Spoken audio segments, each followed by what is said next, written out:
Irashamase and konnichiwa. Welcome and hello in Japanese to Scuba Shuba for this episode before the big dance. I hope I didn't butcher the welcome. I may not upload for a fortnight now, but I'm planning to take some footage and pics where I can in Hobart pre and post marathon to share with you, as well as how the race was and how I went in it. Currently I'm in the taper phase, which had this past week decreasing by about 27% load-wise. It is said that nothing can really be gained in the final 2 weeks and that a 2-week taper is best for body readiness for a marathon. This coming week I'll decrease another 27% in the days leading to Sunday. I did stumble across some decent news in that daylight saving time ceases on Sunday the 7th of April for Tasmania, the day of the marathon, meaning I will be able to get an extra hour's sleep in, if need be, the night/morning of the marathon. If it was going the other way, coming forward an hour, this would be annoying, but I think it should work out fine the way it is, treating it as a bonus at this stage. I'll sneak in 2 more cross-training swims at the start of this week, as well as 3 runs total pre-Sunday. A Tuesday easy pre-swim run, a Wednesday kit check run, and a Thursday Mara Pace efforts on track run, as well as Saturday park run at Marathon Pace Shakeout.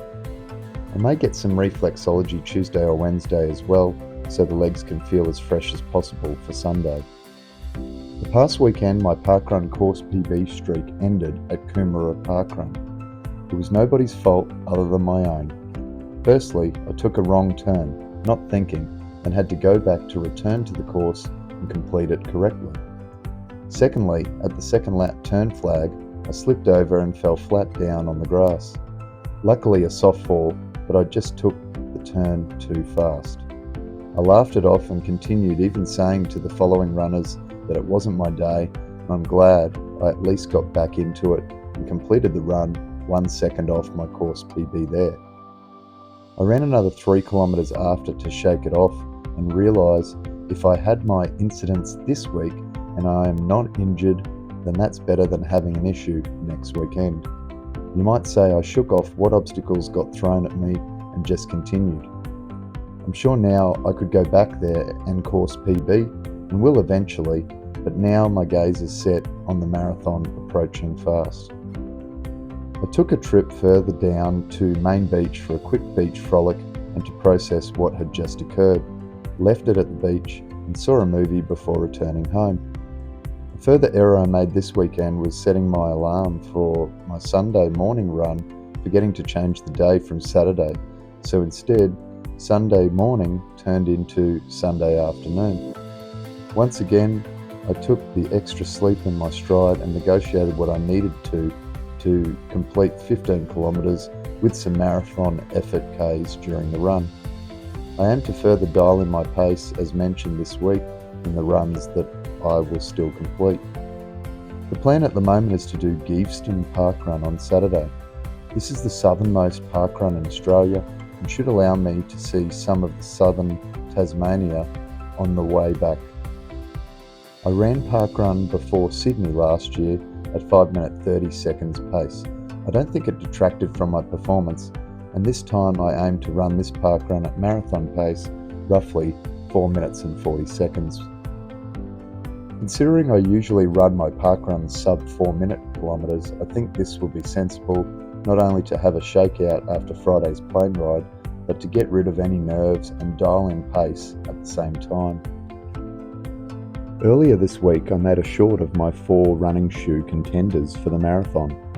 My newest shoe, the Asics Metaspeed Sky Plus, has finished in 4th place, purely because I haven't put enough into it to verify if it could go the distance for me, causing no issues.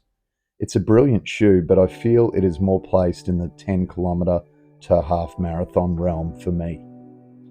In 3rd place is the Puma Fastar Nitro Elite version 1. This shoe had been producing for me across my 5Ks recently, right through to my long runs, but I feel the forefoot will become fairly thin in feel across the full marathon. Also, as I had my slip in them this weekend, I figured to leave the negative of this weekend pass behind, at least for this race. I really do love this shoe, particularly in my colourway, so this was a hard decision to make. In second place was the shoe I ran the Sydney Marathon in, and will still be taking if I change my mind, but will more than likely run the Parkrun Shakeout in, and that is the Hoka Rocket X2. With a new challenge comes a new shoe, and I started this channel talking about this shoe, so it only seemed fitting that I run the marathon in it as well. My opening in Japanese alluded to this choice, and in first place as my marathon shoe choice is the Mizuno Wave Rebellion Pro version 1 Kakozomi edition. I did my longest run in this shoe. I started my journey in this shoe. It just seems right to me to try to complete the marathon challenge in this shoe. A lot of internet reviewers think that this shoe is not great for a marathon, but out of my contenders, it has the most cushioning for my foot strike. As a mid-foot striker and a larger runner, 6'2", 85 kilograms, I believe this shoe is the best of both worlds for me. I'd also like to prove some shoe tubers wrong that it can indeed go the distance and be an enjoyable fast PB ride as the Kakozomi style indicates. Ikumasho Mizuno in Hobart. Remember, I'm chasing the Chicago qualifying time for my age in 2025. I noticed this event doesn't have paces faster than 3 hours 30 in the marathon, but for the Hobart half that is starting at the same time as the full, the half has an hour 40 pacer, so my strategy is to go out with that pacer in the initial 10 to 21 kilometers. The second half will be up to me. I'm contemplating using Garmin's Pacer Pro on my watch to help me with pacing, but running with a human group at least for the first half of the race will help immensely and hopefully keep me in check. Priorities this week other than my training are sleep and carb water loading.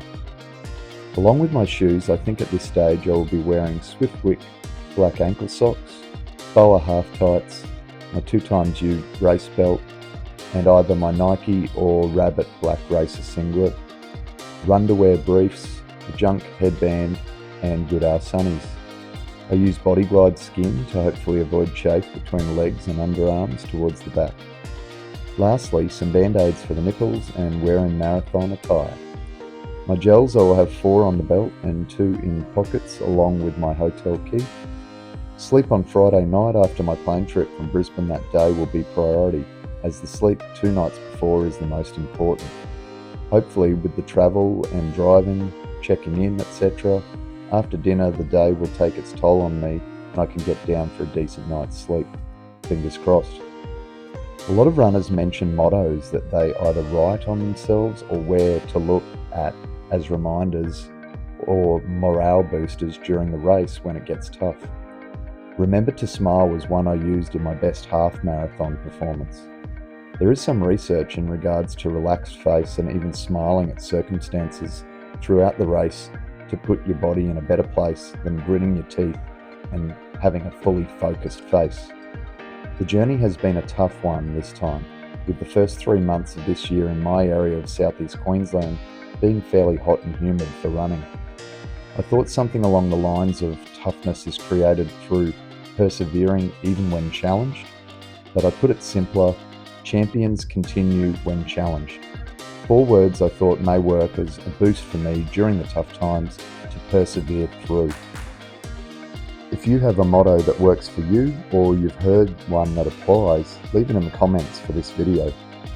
Hopefully all runners do well and we get a good weather day and as much as can possibly go to plan does. But regardless, I will report to you when I return for the next episode as a bit of tell-all of my experience of Tasmania and the Hobart Marathon. That's all I have for you this week. If you enjoyed this episode, please subscribe to not miss any content. Hit the PB notification bell to be alerted to new content when it drops, and smack the like button as it gives me the YouTube version of kudos. Also leave a comment if you'd like to about previous episodes or your plans for future races this year.